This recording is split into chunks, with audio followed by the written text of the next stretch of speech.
Hello student, today we are going to start the new topics factors and scalars. सर्वात महत्त्वाचा topic आहे factors आणि scalars. What is mean by vectors and scalars? Scalar आणि vector म्हणजे काय? जसे आपण types classification of physical quantity पाहिले. काय पाहिलं? फंडामेंटल आणि डिराइव्ड क्वांटिटी हे क्लासिफिकेशन आहे फिजिकल क्वांटिटी. तसंच फिजिकल क्वांटिटीचं क्लासिफिकेशन हे स्केलर क्वांटिटी आणि वेक्टर क्वांटिटी असंही होतं. मग कशाला म्हणायचं स्केलर क्वांटिटी आणि कशाला म्हणायचं vector quantity? Scalar quantity means काय? त्याला मराठीत अदिश राशी म्हणतात. ज्याला दिशा नाही अशी अदिश, आणि ज्याला दिशा लागते ती सदिश, that is the vector quantity. मग what is the scalar quantity? those physical quantity which have only magnitude. Magnitude means परिमाण, किंमत. मॅग्निट्यूड मीन्स परिमाण, किंमत, त्या फिजिकल क्वांटिटीची किंमत. स्केलर क्वांटिटी म्हणजे काय? Those physical quantity which have only magnitude, no direction. काय म्हणलं मी? ज्या भौतिक राशीला प्रमाणित करण्यासाठी, एक्सप्रेस करण्यासाठी फक्त किमतीची गरज आहे, मॅग्निट्यूडची गरज आहे, दिशाची आवश्यकता नाही. Are called scalar quantities. Those physical quantity which have only magnitude but no direction. काय म्हणलं मी? only magnitude but no direction are called scalar quantities. अशा कोणत्या क्वांटिटी रे ज्यांना दिशा नाही? उदाहरणार्थ या ठिकाणी पहा, मास आहे. म्हणजे समजा या ठिकाणी आपलं मास 60 किलो आहे समजा मी, किंवा 70 किलो, 80 किलो, तुमचं 40-50 किलो काहीतरी असं. ते वजन नसतंय, मास असतंय. किंवा तुम्ही गहू आणले, ज्वारी आणले, किराणा आणला, किलोमध्ये आणला, बटाटे आणले, वांगी आणले, काही आणले, ते किलोमध्ये आणतो, किलोग्रॅम असतं, ते त्याचं मास आहे. मग त्या मास मोजताना त्याला दिशाची आवश्यकता आहे का? नाही. आणि म्हणून या ठिकाणी फक्त समजा या ठिकाणी पहा, समजा 2 किलो बटाटे आणले, 2 किलो हे मॅग्निट्यूड झालं त्याचं. 2 किलो रिप्रेझेंट करण्यासाठी, त्याची किंमत रिप्रेझेंट करण्यासाठी दिशाची आवश्यकता नाही. आणि म्हणून या ठिकाणी मास आहे. दुसरा एक्झाम्पल आहे व्हॉल्यूम, म्हणजे आकारमान. तिसरा एक्झाम्पल आहे डेन्सिटी, आणि चौथा इलेक्ट्रिक करंट अँड ETC. असे अनेक फिजिकल क्वांटिटी. वर्क आहे, पॉवर आहे, टाइम आहे. मी काही फिजिकल क्वांटिटी सांगितल्या होत्या. तुम्ही म्हणता इलेक्ट्रिक करंटला तर दिशा असते. इलेक्ट्रिक करंटची दिशा ही पूर्व, पश्चिम, दक्षिण, उत्तर, साऊथ, नॉर्थ अशी नसते. It depends upon the potential difference. That current which the flow from higher potential to lower potential. बरोबर? त्याची दिशा दक्षिण, उत्तर, जॉग्राफिकल डायरेक्शन नसतात. त्याच्या डायरेक्शन, करंटच्या दिशा हायर पोटेन्शियल कडून लोअर पोटेन्शियल कडे असते. Current it is the scalar quantity. लक्षात आलं? जरी तिला डायरेक्शन असली तरी देखील ती काय? स्केलर क्वांटिटी, जॉग्राफिकल डायरेक्शन नाही. What is mean by vector? मग जर स्केलर फक्त किमतीची गरज आहे, दिशाची आवश्यकता नाही. किमतीची गरज आहे, दिशाची आवश्यकता नाही. कन्सिडर करा, समजा तुम्ही किराणा आणायला गेला, 5 किलो गहू आणले, 2 किलो तांदूळ आणले. टोटल किती किलो माल आणला रे? 5 किलो गहू, 2 किलो तांदूळ, म्हणजे 5 आणि 2 7 किलो आणलं. तुम्ही बेरीज केली साधी, याचा अर्थ स्केलर क्वांटिटीची साध्या नियमाने बेरीज किंवा वजाबाकी करता येते. There is a numerical addition or subtraction takes place. कुणाची? स्केलरची. मग स्केलर म्हणजे काय? Those physical quantity which have only magnitude but no direction. काय म्हणलं मी? The physical quantity which have only magnitude no direction is called as scalar quantity. मग एक्झाम्पल काय सांगितलं मी? ज्यांना दिशा नसते, मासला दिशा आहे का? नाही. त्यानंतर व्हॉल्यूमला दिशा आहे का? नाही. त्यानंतर डेन्सिटीला दिशा आहे का? नाही.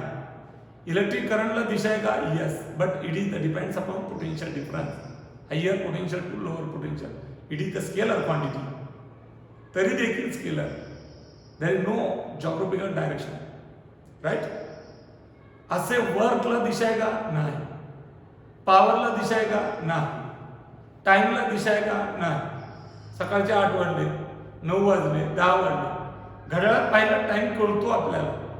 पूर्वेला, पश्चिमेला दुपारचे 12 वाजले म्हणून सूर्याकडे वरती तोंड करून नाही त्या ठिकाणी 12 वाजले म्हणून सांगायचं. घड्याळात पाहून सांगतो आपण किती वाजले.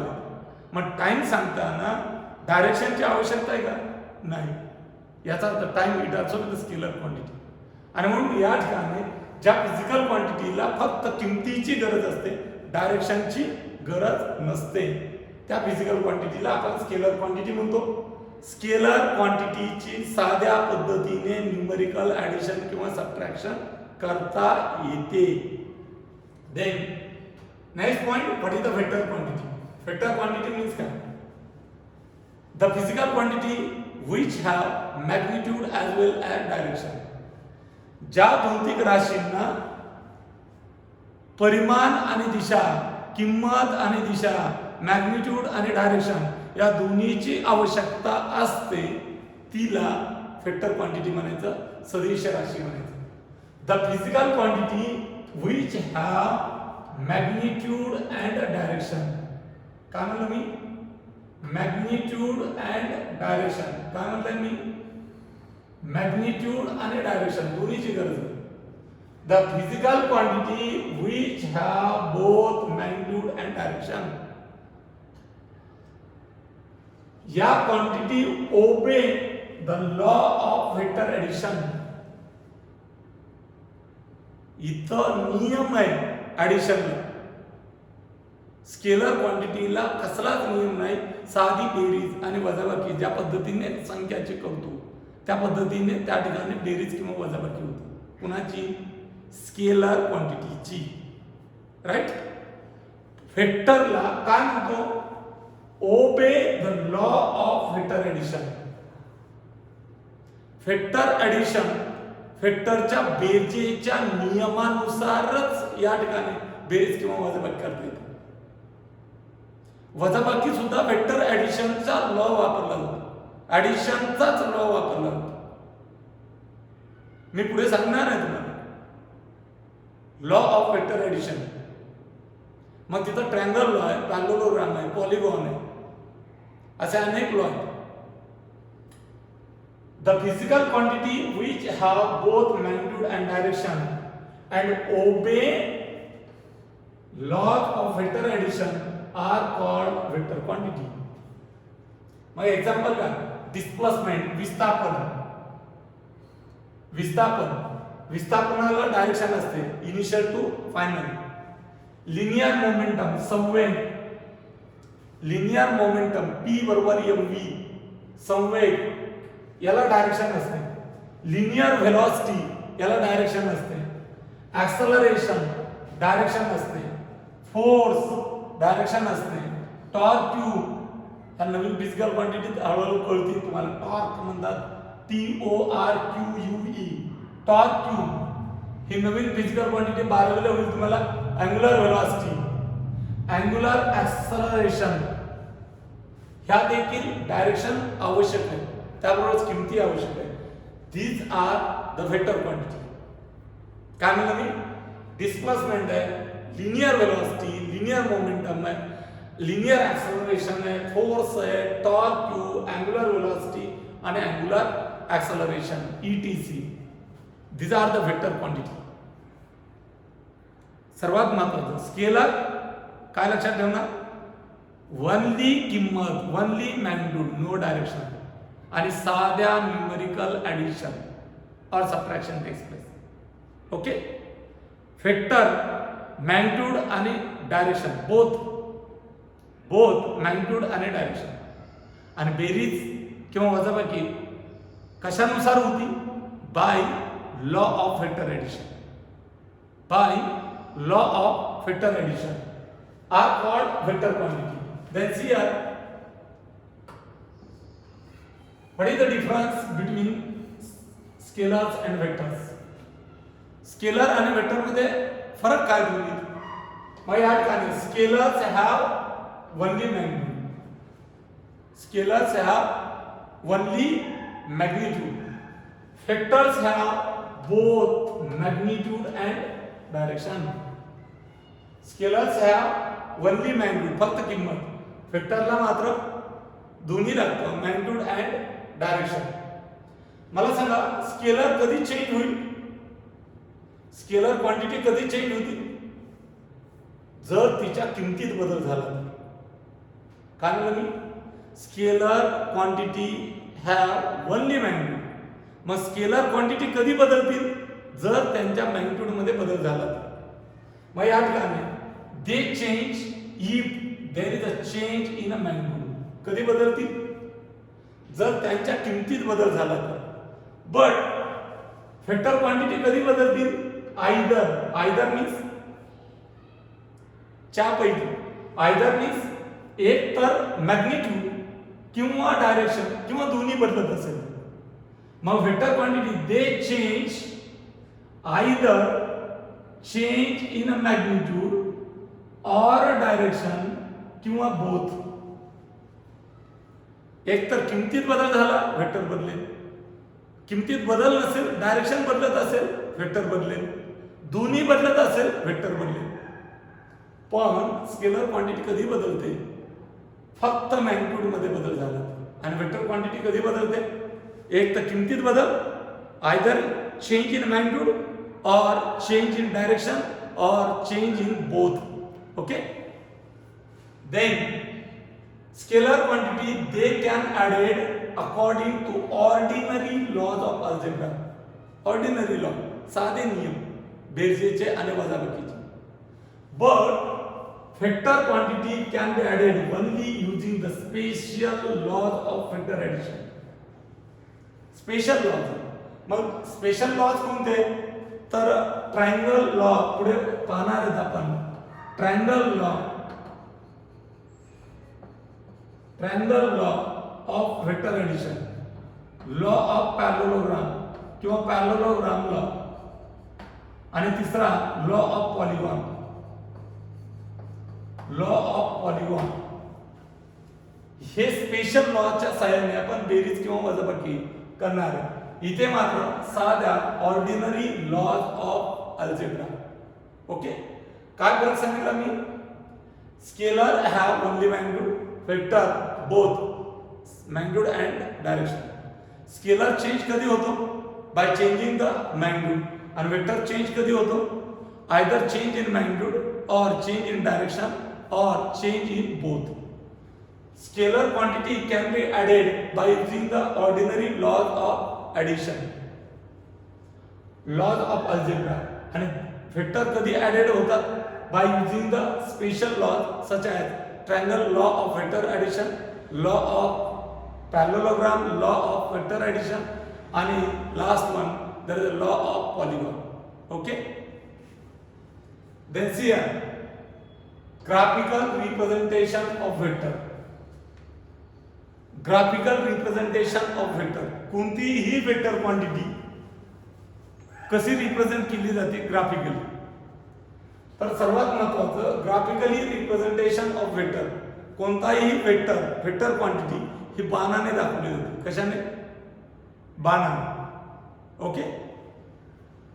हा जो बाण आहे, या बाणाचा स्टार्ट याला म्हणतात ॲरो हेड, बाणाचं टोक आहे, आणि याला म्हणतात बाणाचं टेल, शेपटी, किंवा याला म्हणतात स्टार्टिंग पॉइंट, आणि याला म्हणतात एंड पॉइंट. एंड पॉइंटला ॲरो हेड म्हणतात, किंवा याला फायनल पॉइंट म्हणतात. काय म्हणतात?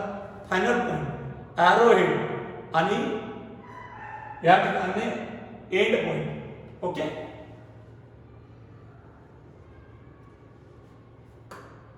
या पॉइंटला काय म्हणतो आपण? या पॉइंटला काय म्हणतात? स्टार्टिंग.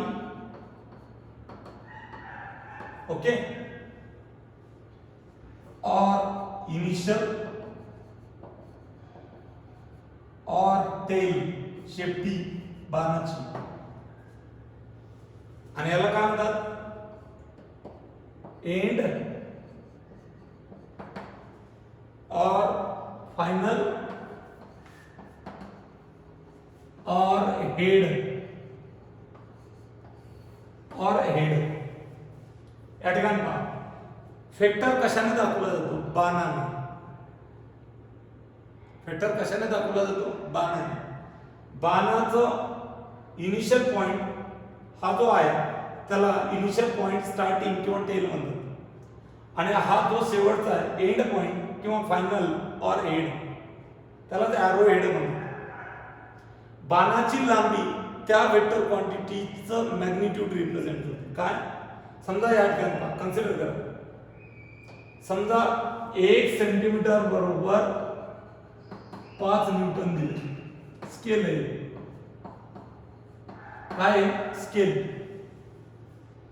फोर्स ही वेक्टर क्वांटिटी. हा समजा मी फोर्स दाखवतो, तर किती न्यूटनचा फोर्स आहे हा? हे 1 सेंटीमीटर, 2, 3, 4, 5 आणि 6. टोटल लांबी किती? 6 सेंटीमीटर. 1 सेंटीमीटर बरोबर स्केल काय घेतले? 5 न्यूटन. टोटल लांबी किती? 6 सेंटीमीटर. म्हणजे हा फोर्स किती? 30 न्यूटनचा. हा फोर्स कितीचा आहे? 30 न्यूटन. आणि त्याचे डायरेक्शन कुठून कुठे? ओ कडून पी कडे. ओ कडून पी कडे. म्हणजे काय कळलं तुम्हाला? कोणतीही वेक्टर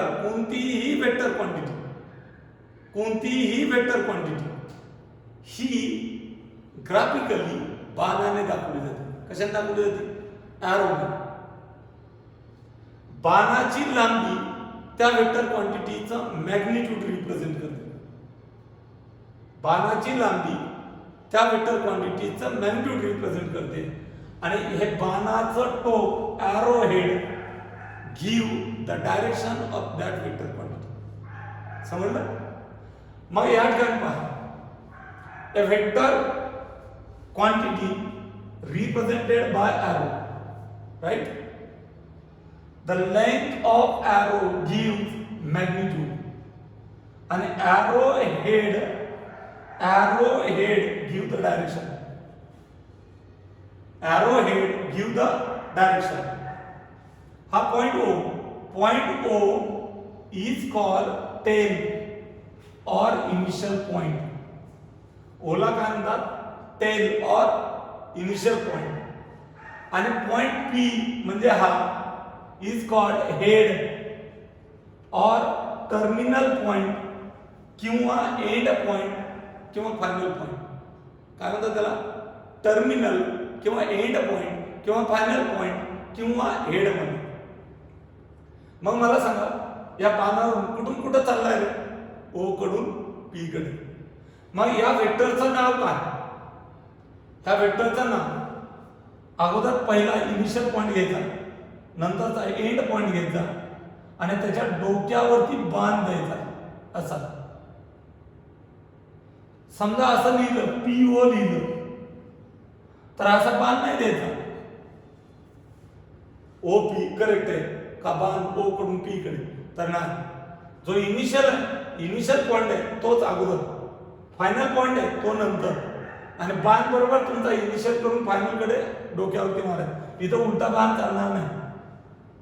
इनिशियल टू फायनल, डोक्यावरती बाण. The arrow on head. काय म्हणलं मी? Arrow on head. Represent the vector quantity. एखाद्या फिजिकल या ठिकाणी समजा एखादी फिजिकल क्वांटिटी समजा पी लिनियर मोमेंटम त्याच्या डोक्यावरती बाण मारला म्हणजे ती वेक्टर आहे. फोर्स आहे वेक्टर क्वांटिटी. मास आहे याच्या डोक्यावरती बाण मारायची गरज नसते स्केलर क्वांटिटी. म्हणजे वेक्टर क्वांटिटी कशामुळे कळतात तर बाण मारला डोक्यावरती की it represent the vector quantity. समजून जायचं. ओके. पण ज्यावेळेस याच्या किमती असतात त्यावेळेस एफ लिहिलं तरी चालतं पी लिहिलं तरी चालतं. लक्षात आलं. पण तुम्हाला माहित असलं पाहिजे त्या वेक्टर आहेत. Then see are it is represented by vector OP. Read कसं करायचं कसं वाचायचं. Read as vector OP. हे कसं वाचायचं वेक्टर बार नाही म्हणजे वेक्टर ओपी. कसं वाचायचं vector OP. It's a magnitude denoted by mod of. आपलं झालं की नाही कशात ऍब्सोल्यूट एरर काढताना. Absolute error it is the magnitude of difference between true value and measured value. बरोबर ना. त्यावेळेस मी मॉड टाकलं होतं. Mod represent the magnitude. Minus असलं तरी प्लस घ्यायचं प्लस असलं तर प्लसच घ्यायचं. हे वाचन कसं करायचं. मूळ नाही मॉड आहे. मूळ नाही रे मॉड ऑफ वेक्टर ओपी. हा मधला काय वेक्टर ओपी. बाण म्हणजे vector OP initial to final point. वाचन initial to final point. Mod of vector OP. Okay. Mod represent magnitude. काय रिप्रेझेंट करतं मॅग्निट्यूड म्हणजे काय फक्त त्याची किंमत रिप्रेझेंट करतो. ओके. वेक्टर ओपी बरोबर नाव दिलं मी त्या वेक्टर ओपीला वेक्टर ए म्हणून. वेक्टर ओपीला नाव देता येईल वेक्टर ए म्हणून. मग mod of vector OP is equal to mod of vector A म्हणजेच ए. वेक्टर ए जर असेल वेक्टर पी याचे मॉड काय रे मॉड ऑफ वेक्टर पी म्हणजेच पी त्याची किंमत. मॉड ऑफ वेक्टर पी म्हणजे त्याची किंमत. ओके. देन सी आर पडी मला असं वाटतं डोक्यावरून जाईल. आजच्या पुरता आपण या ठिकाणी थांबू. पुढचे point position and displacement vector थोडं स्लोली घेऊ. खूप इम्पॉर्टंट चॅप्टर आहे. दररोजची दररोज रिपीट व्हिडिओ पाहत चला म्हणजे समजेल. टॉपिक इतका इम्पॉर्टंट आहे नीटसाठी नीटच्या प्रॉब्लेमसाठी त्याबरोबर जेई ॲडव्हान्ससाठी. कारण प्रॉब्लेम किती कॉम्प्लिकेटेड असतील तर प्रत्येक वेळेस आपला वेक्टर वापरतोय. 11वी 12वी up to NEET JEE Main JEE advance. ज्यांना IIT ला जायचंय ज्यांना मेडिकलला जायचंय ज्यांना इंजिनिअरिंगला जायचंय सर्वांसाठीच हा टॉपिक अति महत्वाचा आहे. अति महत्वाचा म्हणून त्यामुळे 2दा-3दा व्हिडिओ पाहून ते कन्सेप्ट क्लिअर करत चला. हे डायरेक्ट जर लेक्चर चालू असते तर आणखी फरक पडला असता. मी वारंवार सांगतो तुम्हाला की झूम तुम्ही डाउनलोड करून घेतलं असेल तर मला वैयक्तिक माझ्या नंबरवरती मला झूम डाउनलोड केलंय म्हणून सांगा. म्हणजे मला व्हिडिओ बी पाठवता येतील आणि लेक्चर बी घेता येईल. Okay. We can stop here.